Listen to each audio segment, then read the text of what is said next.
this tutorial, I will show you how to make Goomba-style enemies in your 2D platformer game. First, we're going to expand the map because this is not enough room for Goombas. So let's just do some stuff like this. Yeah, that looks pretty good. There you go. Now, just as before with our previous tutorial, we can move around our player and jump, which will allow us to cover all of this terrain. I mean, the terrain looks really bad, but you'd probably use different sprites and all of that again. I'm just using all of these template sprites, so this is something you can do without importing anything. So now we have our game, and it's pretty good. But before we add Goombas, we should probably change one thing. In the player movement script, there is a problem.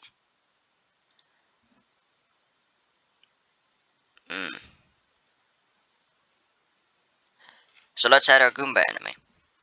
How do we start?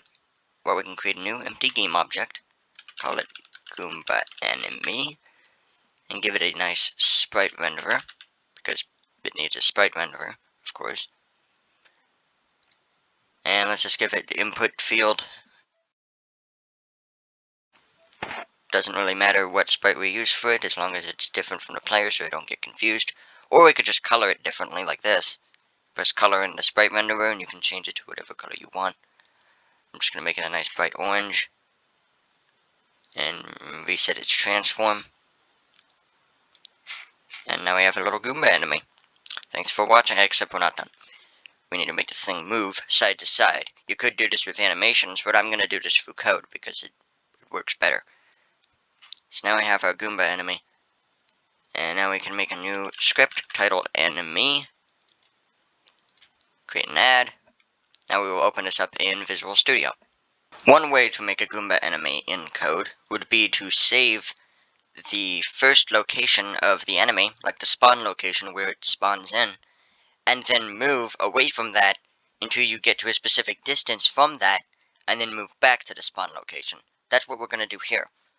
So we're going to start with a void start function. The way I did that so quickly is I typed in void start and then I pressed tab and it auto-completes. So we start with a start function and then we set spawn point or spawn position equal to this dot transform dot position.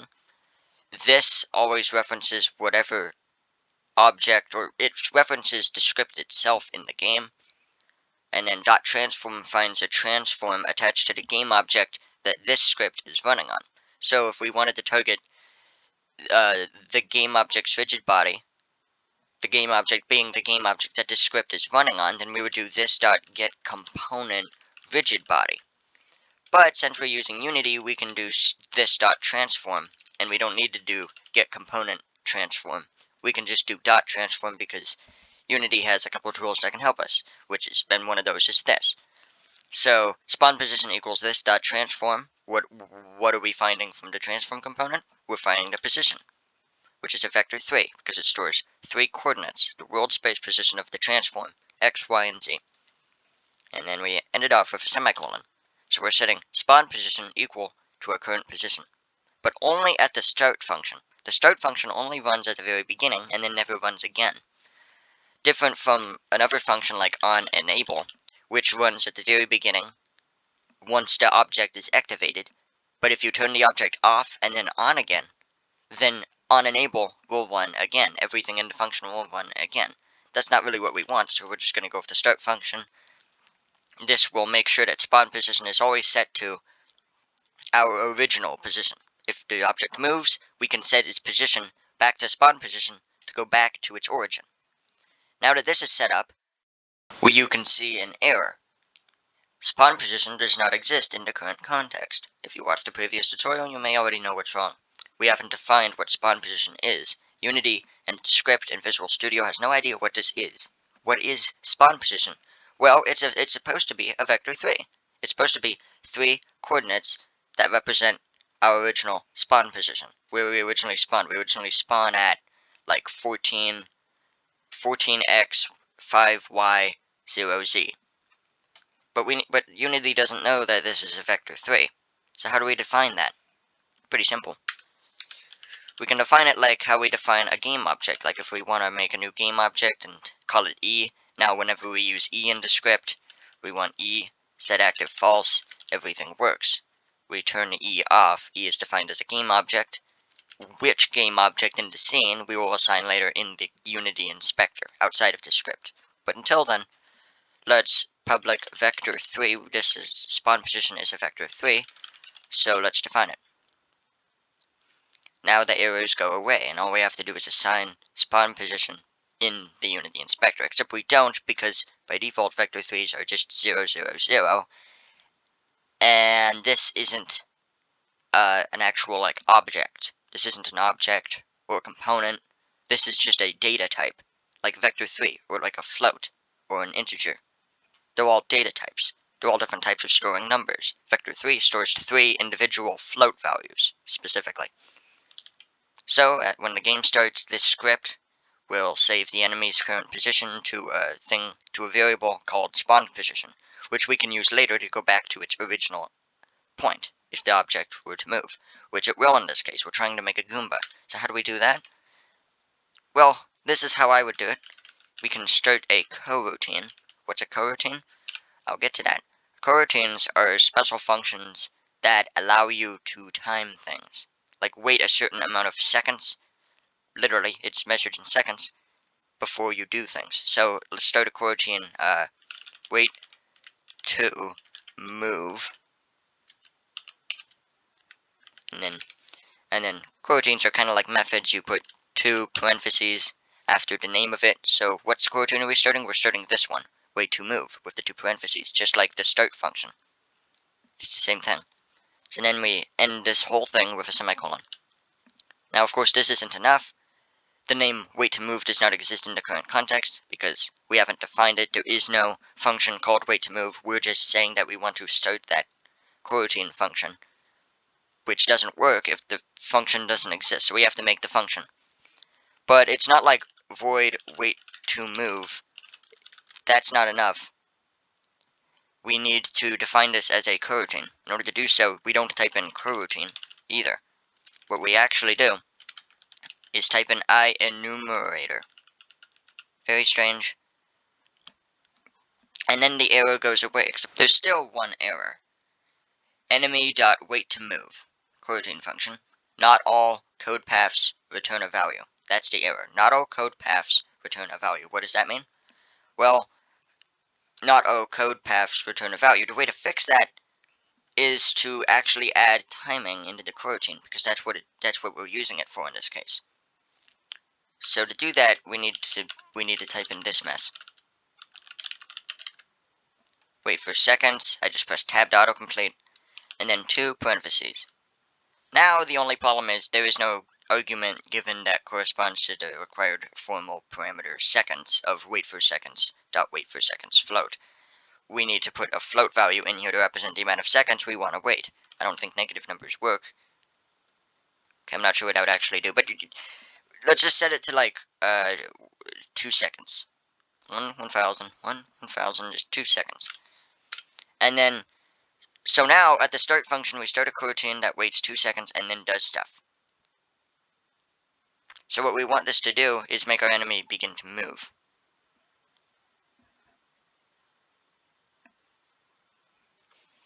Except not, because we don't want it to wait 2 seconds and then move, and then wait 2 seconds and move back. We want it to continuously be moving in one direction until it stops, turns around, and then continuously moves in the opposite direction for like 2 seconds.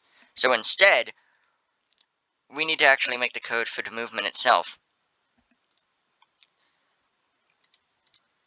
So I'm going to make a public bool to keep track of what direction it's moving. Is it moving to the right or is it moving to the left? Move direction. And we'll say if move direction is equal to 0, then it's moving to the left. If it's equal to 1, then it's moving to the right. If move direction is false, then it's moving to the left. If move direction is true, then it's moving to the right. That's how we're going to do this. So now we'll just set move direction equal to false. And immediately you can see a slight issue. There's nothing here that would set it to true. What we could do is duplicate this, set this to true, and then have it repeat itself by starting the coroutine wait to move at the end of the itself. at the end of the coroutine itself. So then it runs the coroutine, waits 2 seconds, sets it to false, waits 2 more seconds, sets it to true, and then restarts itself, waits 2 seconds, sets it to false, 2 seconds true, restart, 2 seconds false, 2 seconds true, 2 seconds false, 2 seconds true, and so on. And this will work, but it's not very efficient. Instead, we can remove half of this, well, almost half, because of that start, almost half because of the start coroutine function, and we can just set move direction equal to move direction. This won't change anything, but if we put an exclamation point in front of it, that will essentially mean not, no, not equal to, not. That's what exclamation point means. It's like inverse. So it'll set, so the inverse of a boolean is that boolean turned off if it's on. If it was on, then putting an exclamation point in front of it will turn it off. So now, what this will do is simply toggle move direction. Set it to 0 if it's 1, set it to 1 if it's 0. Switch the direction. Of course, this won't actually switch the direction because we haven't written any code to actually move a certain direction based on what move direction is equal to. We're going to write that next. So let's get started. We have a move direction that switches every 2 seconds from our IEnumerator coroutine. So now we just have to make the enemy move back and forth based on what the move direction is. So we will put this new code in a void update function. And we will then check if move direction is equal to false. So if you're moving left, then we will duplicate this, make another if statement to check if it's equal to true. Remember, 2 equal signs means you're comparing things. Single equal sign means you're assigning things. Assigning move direction to be itself, but inverse, with the exclamation point. If move direction equals false, we want it to move to the left. How do we make it move left? We can do what we did with the player movement. Back at the player movement, you press D, player.transform.position should be set to a new vector 3, which is just its x plus or minus a move value. So we're going to do that over here. This .transform.position equals new vector 3, new set of 3 numbers. What are the 3 numbers? They are the x, y, and z of the enemy's position. So I'll just set up a little code here that sets the position of the enemy equal to its own x position, its own y position, and z position. This will set its position equal to itself, and it won't move. But to make it move left, we can subtract another move value, a new move value for the enemy. I'm going to name this enemy move value. That looks good. And then if you are moving to the right, if the enemy is supposed to be moving to the right, then I will make a new piece of code to do the opposite, to add the enemy move value, making it move to the right instead of to the left. And that should be everything we need. Now, of course, we're getting an error. An enemy move value does not exist in current context. We need to define it.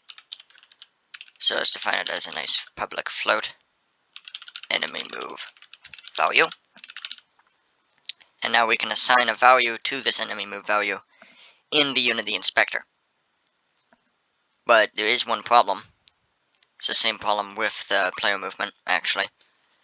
This update function should be a fixed update function. The normal update function does not work here.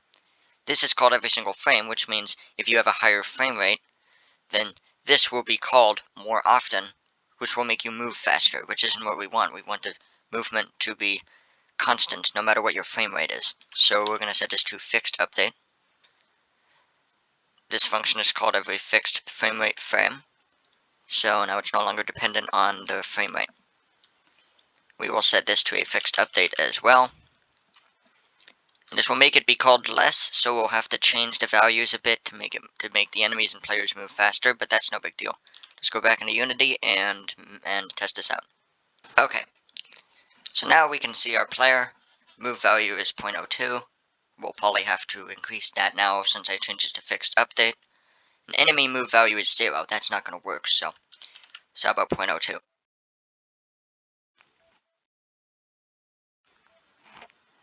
Spawn position and move direction is all fine. Actually, I'm going to set move direction to be on by default, and then move it over here, so then it'll move to the right, and then left, and right, and left, right, left, like a Goomba. And now all we have to do is test the game, and hope it works. The player is a bit too slow, so I'm just gonna set this to 0.8. That should be good. So let me stop the game and increase the values.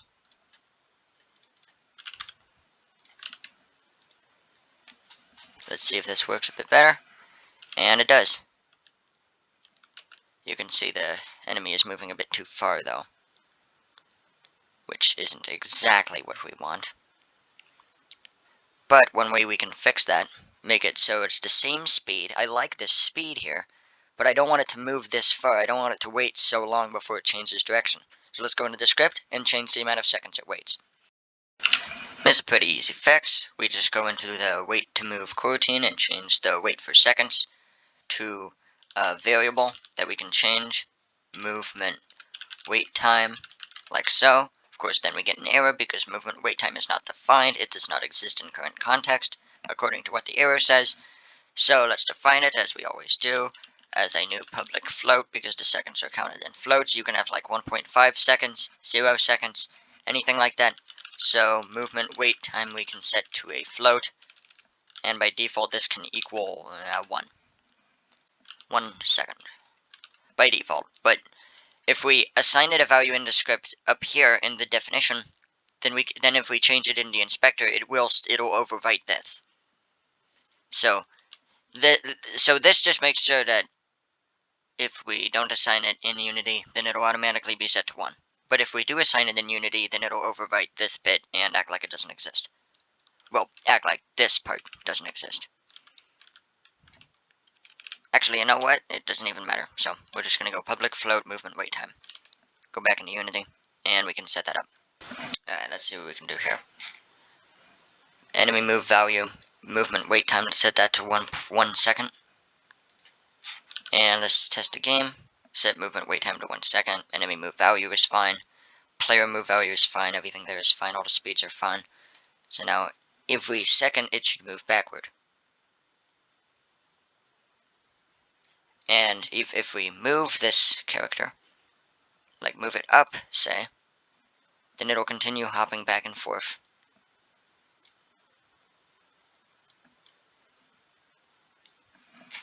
Like so.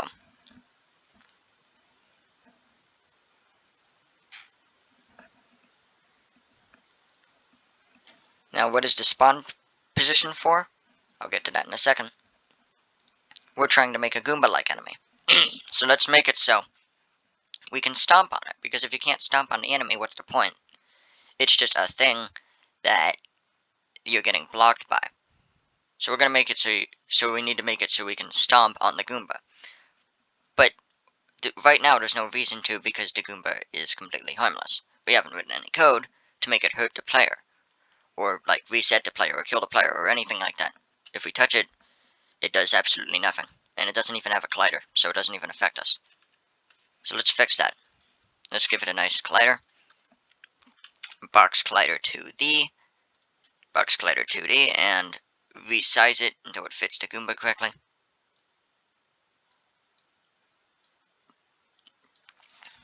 Looks pretty good. Now it can push us. We'll give it a new tag. Call it, say, enemy. That looks good. Now we just need a way to make it so if our player touches the enemy, then the player dies somehow. For now, I'll just make it so it like restarts the scene. It restarts the level when we touch the enemy. Later, we might try and add a health system, but for now, restarting the scene will work. So let's go back into Visual Studio and add that. So let's add a new script to the player to manage that. Player manager. Create new script. Name it player manager. Press create and add. So now we have a new script which we can use to manage the player. So let's do that. Let's remove all of this and make a new void on collision enter 2D to manage anything in this function will be run if our player collides 2D, but we don't want the scene to restart when we touch anything. We want the scene to restart only when we specifically touch an enemy. How do we do that? Well, we can put this in an if statement and check if our player is touching an object where collision is defined as collision 2D of this function, which is the object we are colliding with. So collision, and then check if that game object, find the game object of the collision, and then find the tag of the game object. So now we can check if the tag of the game object we are colliding with is equal to what we want. So we use comparisons, 2 equal signs, and then we put in the name of the game object tag we want to check for. And just a second ago we gave the enemy an enemy tag, so we can just put enemy here. So now any code we write here will only run if our player has detected a collision with an object and the object it collided with has a tag equal to enemy. So if we're touching an enemy, only then will the code run. And the code here needs to restart the scene. If we touch the enemy, it restarts the scene. Just so don't touch the enemy, and you should probably stomp on the enemy and get rid of it, because that's how enemies work. How do we make the scene restart? Well, we can grab data from the scene manager and then set it to load scene. Now we're getting all sorts of errors because scene manager is not defined. And to define it here, we have to define a new thing up here using Unity Engine, so it knows what we're using. Unity Engine, if we get rid of this, we got all sorts of errors, like this thing is no longer defined properly, because this is a Unity class, this is a Unity function, doesn't work. So we need to define that we are using Unity Engine, like before. You gotta keep that in there, that's necessary. And Scene Manager, it's the same problem here. Scene Manager does not exist in current context. We can fix that by defining that we are also using Unity Engine Scene Management class. We are taking data from the Scene Management class of Unity Engine, of the Unity Engine namespace. These are all namespaces. So now this is defined. So now we can use this simple code to load a scene. So we can load scene whatever we want. This code would load scene E. Now, normally I would just take whatever the name of the scene is. Right now the name of the scene is just scene, and type it in like this, so it loads the scene we're currently in, which would reload the scene, since it just loads the scene named scene. But a better way of doing this that'll work with multiple scenes is to remove all of this, and then use another snippet of code to get what the current scene is. Get active scene. This snippet of code will return whatever scene we are in. Put that inside of load scene, and it will load whatever scene we are in. The problem is load scene only uses string scene names or an integer that represents the index number for a scene. So like the default index number would be 0, and then if you make another scene, then that other scene would have an index of 1, and so on. So we have to convert this into the index number for the current active scene that we are in. To do that, we just write .index, .buildIndex. And now it works. It will load a scene, and then the scene it loads will equal this active scene's build index number. And that's what's required to restart the scene. And this will restart your scene no matter what scene you're in. If you switch to a different scene, it'll always do the same thing. Restart the exact scene you're in, and load the same scene that is the scene you're in. So now if we touch an enemy ever, it will restart the scene. So now that's done. Now we can go back into Unity and test that. So now we can test. I brought the player manager up here. Before it was down here, I moved it up here.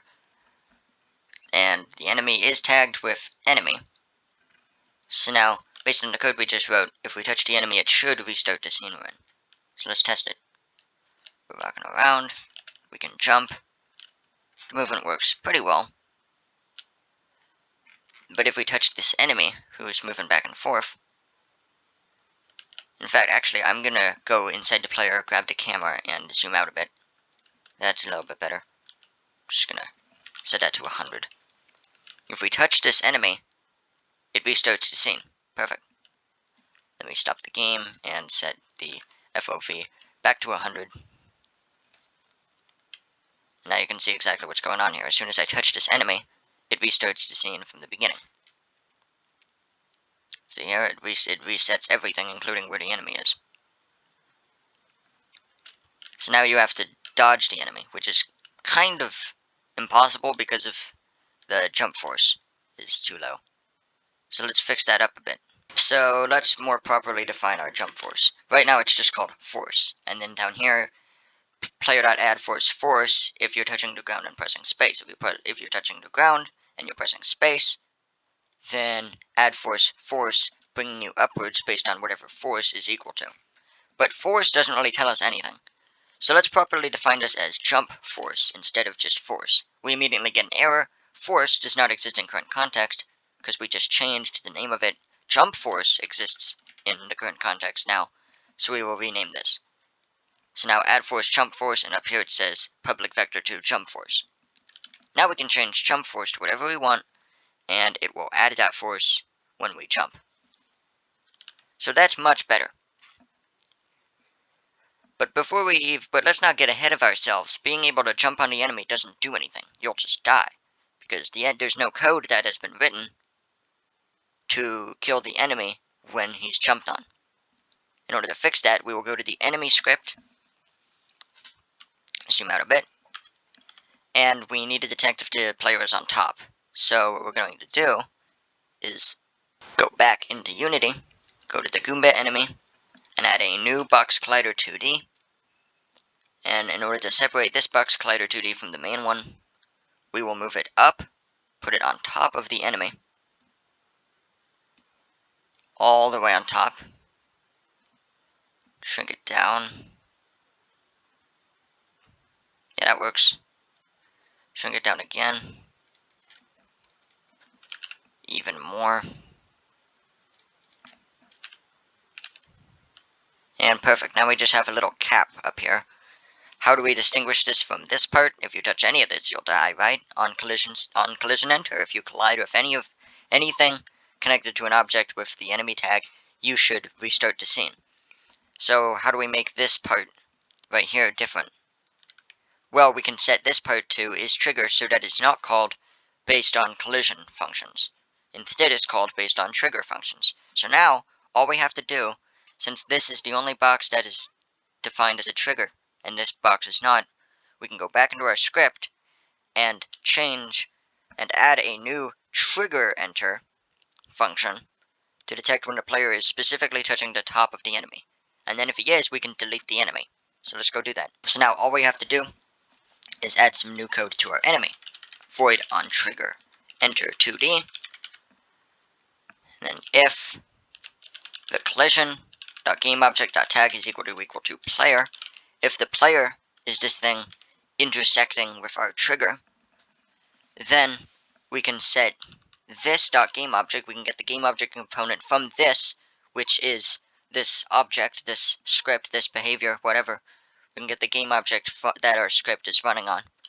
And we can set active, we can change the set active value of our gameObject to false using these parentheses here. This will turn off the enemy itself. It will set this gameObject, which is the enemy itself, and set its active variable to false, which will disable the object entirely. So now if the player is touching the trigger, which is on the top of the enemy, if the player is touching the top of the enemy, then the enemy will be destroyed. It will turn itself off. It won't actually be destroyed, but it'll turn itself off. So if you touch the top of the enemy, it disappears. Like you stomp it like a Goomba. So now we can test this. Now, before, of course, we test it, there is one more thing we need to do. Everything else is set up, everything's fine. The only problem is there is no object with the player tag. This object that is the player may be named player, but it doesn't have the player tag. So we need to give it the player tag. Luckily, the tag player is pre-created by Unity. It's the same with game controller tag, main camera tag, editor only, finish, respawn, and of course untagged, which is kind of its own tag. So let's set the player's tag to equal player. So now, if it detects a player then it knows it is detecting the player, the actual true player. So now we can start the game, and if we touch the enemy, we die. It restarts the game. But if we specifically touch... Oh, I did make one mistake. There's no way to jump, because I changed what the jump force is, which reset it. So now I have to set this to 100, a bit bigger than it was before. So now if I press space, I jump properly. Much better. Now, of course, if we touch the enemy, it restarts the scene, because we're not touching the top of the enemy now, are we? So let's touch the top of the enemy. Boop, it's dead. So now we have a basic enemy that we can pause the game and up.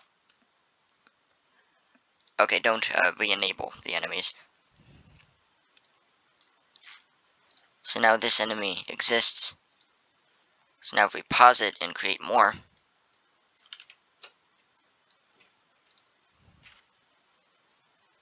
now we have a bunch of enemies that are all running around. And we can Goomba stomp them all, as long as we touch the top of them. Of course, this looks really bad because there's no sprites, but if you're making the game, you can give it your own sprites, which works fine. So now we have an enemy, it moves back and forth. If you touch the enemy, it restarts the scene, and if you touch the top of the enemy, if you jump on it, then it dies. And that is how you make a Goomba-styled enemy. In the next tutorial, I will show how to take this very structured enemy that moves back and forth over and over again, and change it into an enemy that moves back and forth randomly, almost like it has some sort of AI. And then if the player gets near it, it starts following the player. Give the enemy some nice AI so it moves around randomly instead of in a specific pattern, and then if the player gets near it, then it starts to follow the player. And then the next tutorial will also add health values and a health bar, and possibly some basic combat mechanics.